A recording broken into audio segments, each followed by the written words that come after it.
조갑제 TV 시청자 여러분, 김일성 3대가 가장 두려워하는 남한의 안보기구는 중앙정보부였습니다. 이 기구가 전두환 정부 들어서면서 국가안전기획부, 약칭으로 안기부라고 불리게 되었습니다.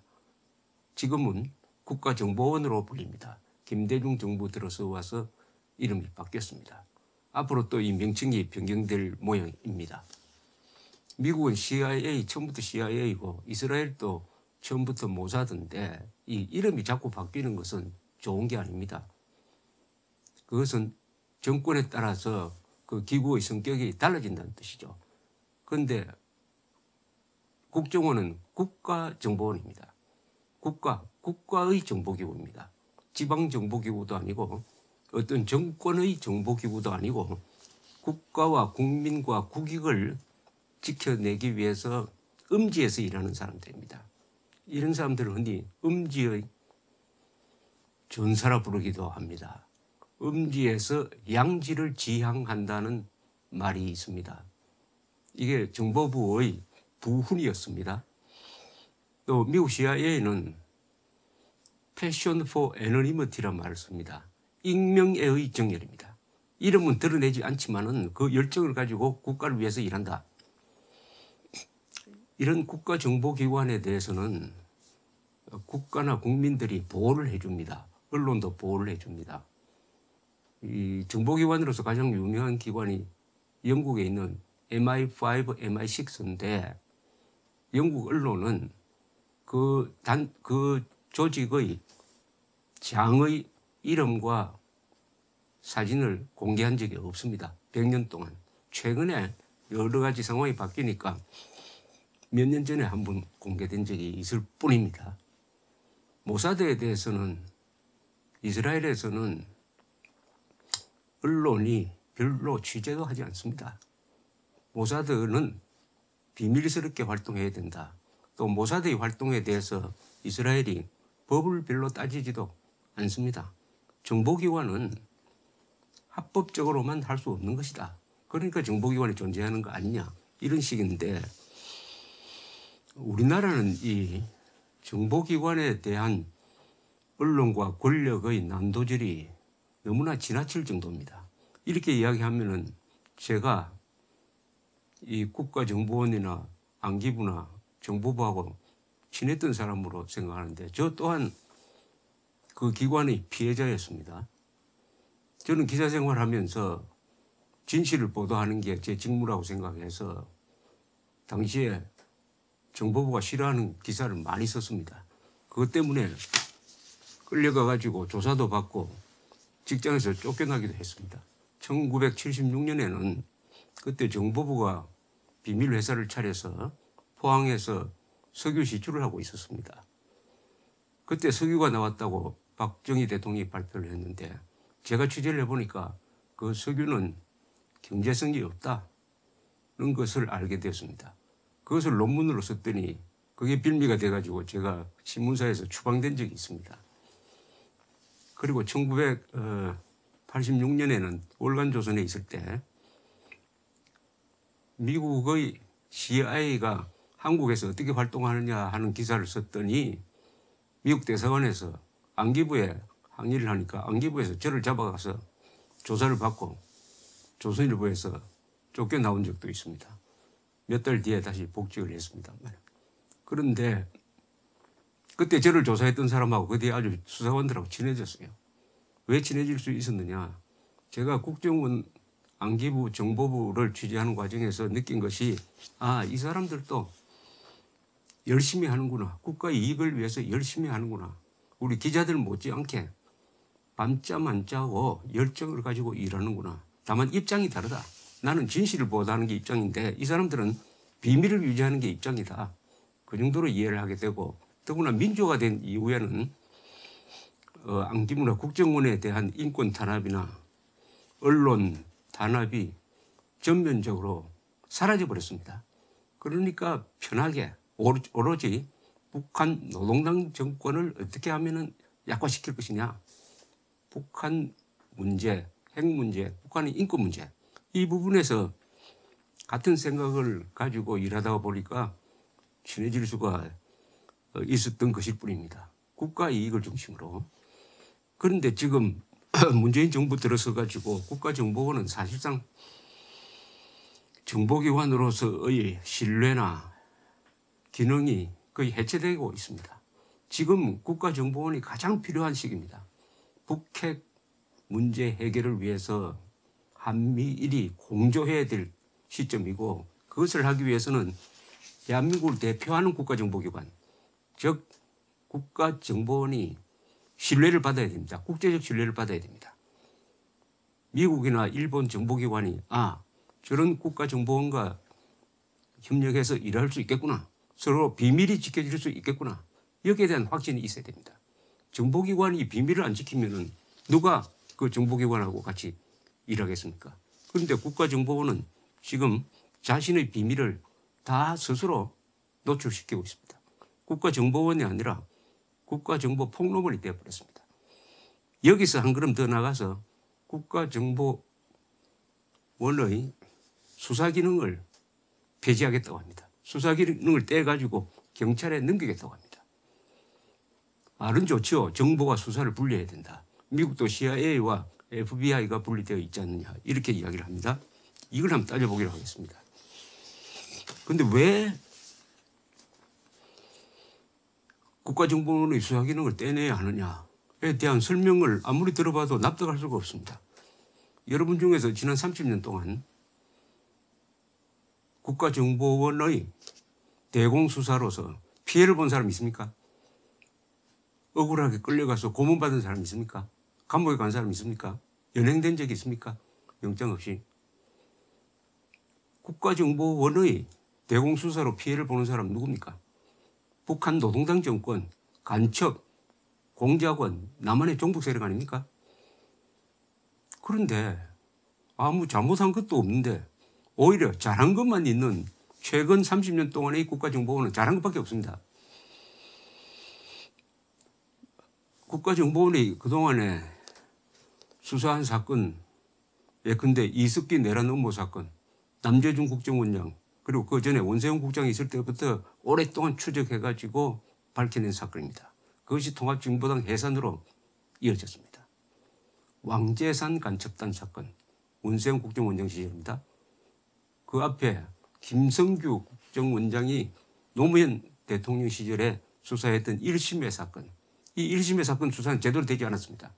제대로 하려고 하니까 노무현 대통령이 김성규 국정원장을 물러나게 했습니다. 그 다음에 1992년 이른바 이선실 사건, 이선실이라는 이 할머니 간첩이 한국에 들어와 가지고 종북 좌파 진영에서 공작한 사건, 그리고 1987년에서 88년에 거친 대한항공 폭파 사건, 이게 다 안기부와 국가정보원이 해낸 사건입니다. 이 정도 큰 사건은 경찰이 절대로 할 수 없습니다. 왜 그런지 아십니까? 여기서 정보가 있어야 수사를 하는 거 아닙니까? 정보 없는 수사는 불가능하죠. 정보를 어떻게 수집하느냐? 국가정보원이라는 조직이 있으니까 정보 수집이 되는 것이죠. 국가정보원이라는 조직은 여러 큰 부서가 많습니다만은 최종 목표는 어디에 맞춰져 있느냐 하면은 북한 노동당 정권으로부터 나라를 지키는 정보 수집과 관련된 수사인 것입니다. 모든 기능이 북한에 집중되어 있습니다. 그러니까 북한에 관련된 정보가 많이 들어옵니다. 그중에는 수사 정보, 간첩과 관련된 정보가 있으면은 그게 수사국으로 넘어가는 것이죠. 그럼 경찰에 이 기능이 넘어간다고 했을 때 경찰이 해외에서 간첩 정보 수집할 능력이 있습니까? 경찰이 해외에 별도로 대사를 파견합니까? 경찰이, 그리고 이건 국제적 협조가 이루어져야 합니다. 김현희 사건 때 잘 나타났듯이 김현희가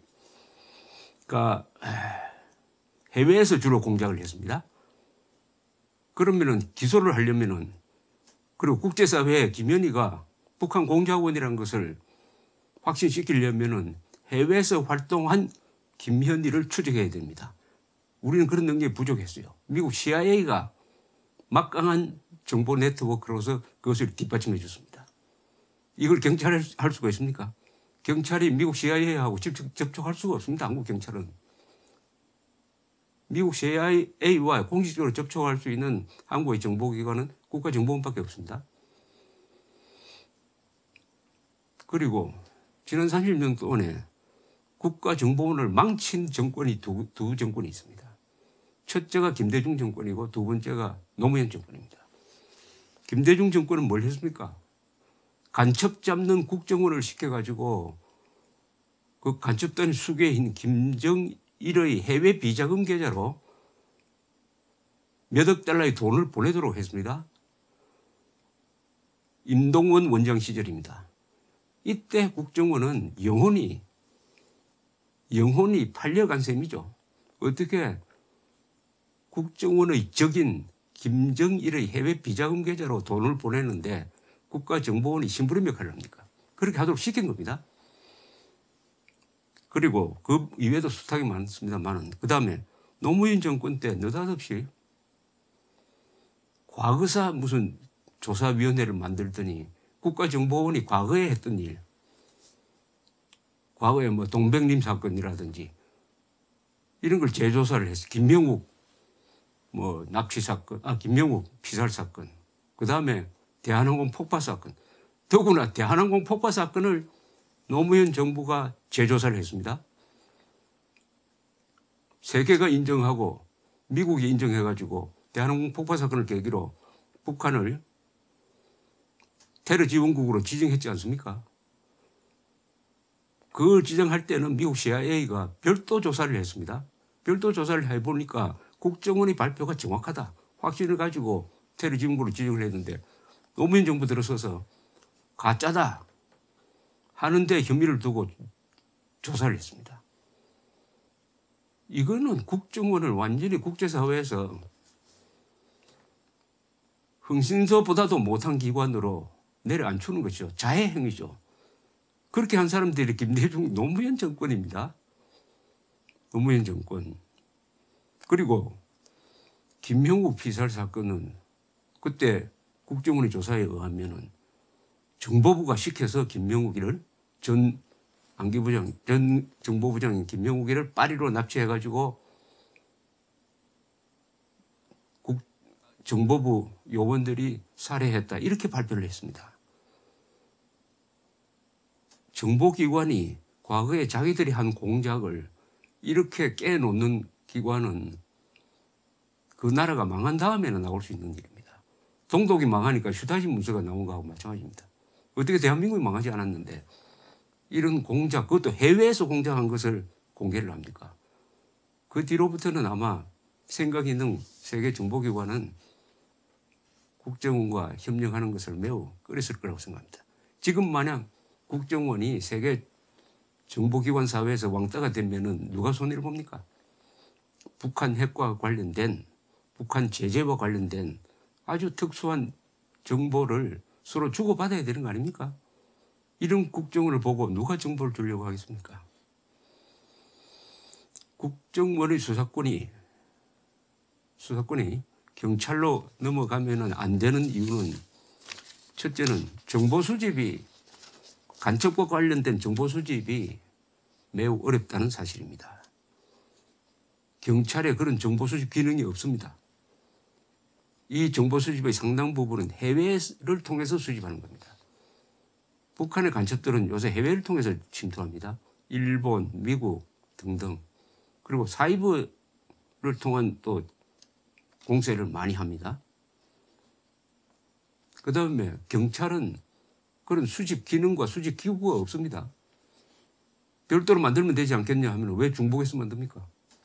그리고 오래된 간첩 수사는 이게 몇 년 걸립니다. 몇 년씩 장기적으로 하려면은 비밀 유지가 돼야 됩니다. 비밀이 들통나는 순간 간첩들 다 도망가 버립니다. 경찰은 비밀 유지하기가 매우 어렵습니다. 항상 기자들, 국회의 감시를 받습니다.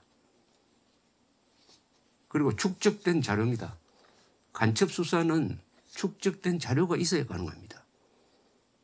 지난 수십 년 동안, 약 60년 동안 축적된 자료가 국정원에 있습니다. 전문 요원, 국정원의 수사 능력은 대공 수사 능력은 세계적입니다. 전문 요원들 사명감에 불타는 전문 요원들이 있습니다. 그런 능력이 경찰에는 없습니다. 이런 걸 종합해 봤을 때 국정원 수사 기능을 없애버리고 경찰로 넘기겠다는 것은 의도하든 의도하지 않든 결과적으로는 북한 간첩 수사가 불가능해진다. 형식상 된다. 수사를 하더라도 아주 조무래기들 수사만 한다. 큰 수사는 안 된다.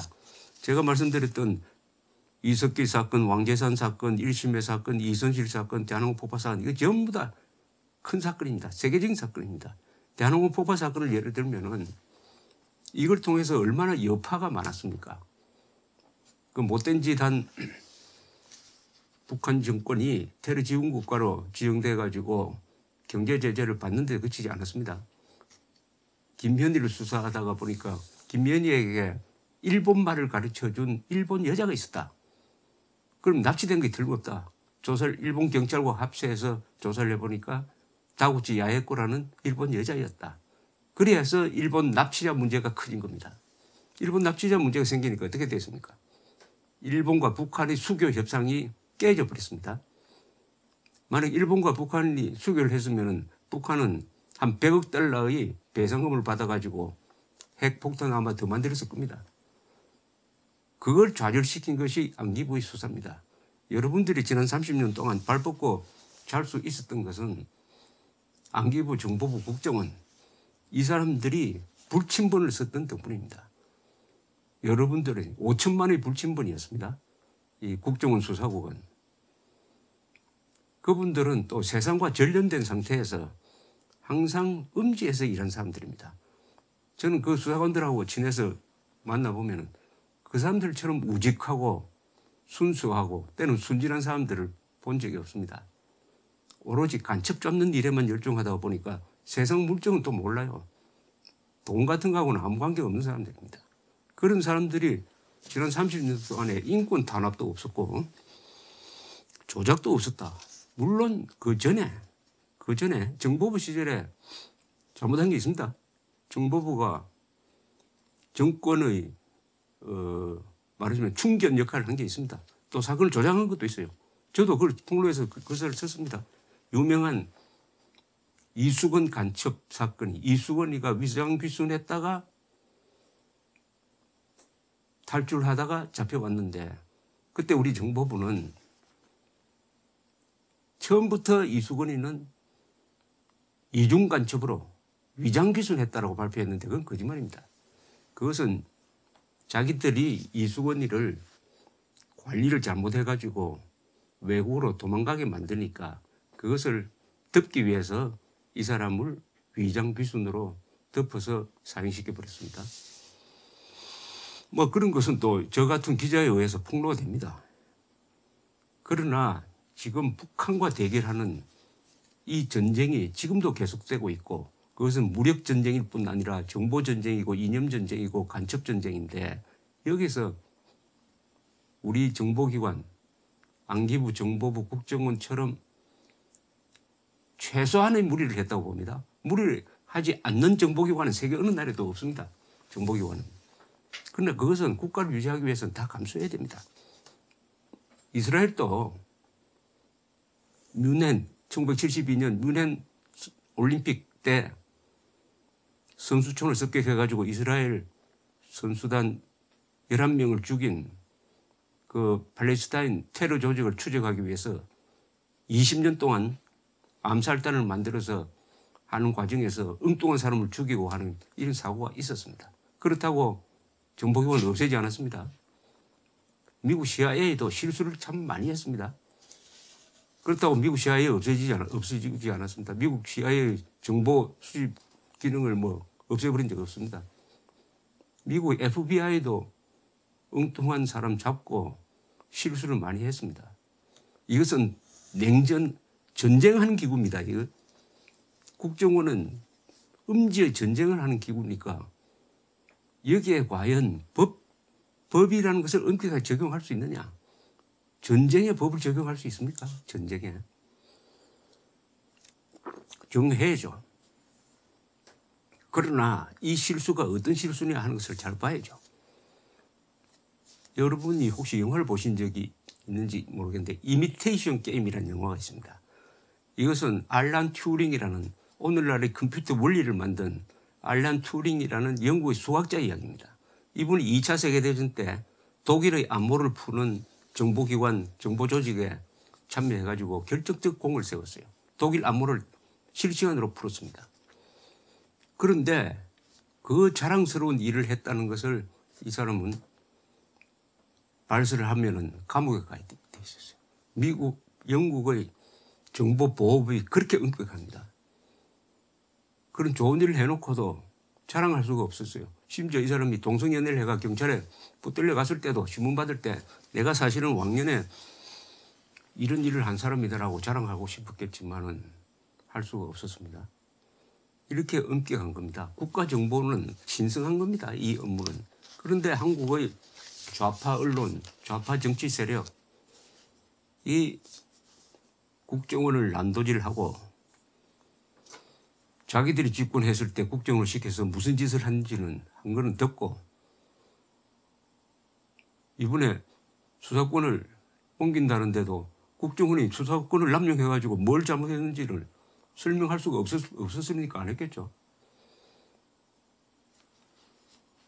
지금 이 시기는 국정원의 수사권을 떼낼 시기가 아니라 국정원의 수사권을 강화할 시기입니다.